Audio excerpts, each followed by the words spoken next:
Baada ya klabu ya Simba kutinga nusu fainali ya kombe la shirikisho barani Afrika kwa takribani miaka 10 ya nyuma, hivi sasa amefanikiwa.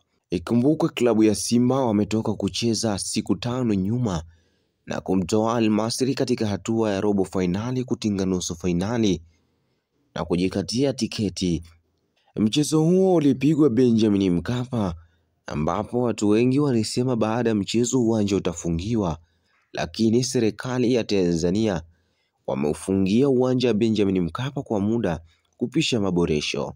Klabu ya Simba ilipokea barua ya masaa 48 kupendekeza uwanja mwingine ukitoa Benjamin Mkapa ili waweze kuutumia katika mchezo wao wa shirikisho watakaocheza tarehe 20 Aprili. Hata hivyo, serikali ya Jamhuri ya Muungano wa Tanzania wametaka kufanya maboresho haraka kama itakuwa Simba Sport Club watafuzu na kuingia hatua ya fainali wachezee katika dimba hilo la Benjamin Mkapa. Awali iliripotiwa Simba walitaka kwenda kucheza Uganda, lakini baada ya kukaguliwa uwanja Amani New Complex wameamua kupendekeza uwanja huo kwa sababu mashabiki wengi wana uwezo wa kufika. Rasmi hamasa hii leo zitazinduliwa katika upande wa Zanzibar ili kuhakikisha kila mwana Simba anaenda kuishabikia timu hiyo.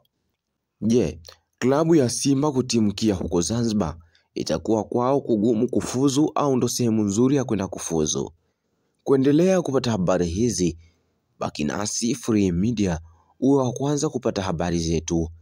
Lakini usisahau kusubscribe, kushare, kulike na kucomment ili uwe wa kwanza kupata notification zetu kutokea katika familia pendwa ya Free Media. Mimi the man himself, Sharaf Said Ibn Subaiti wa Free Media.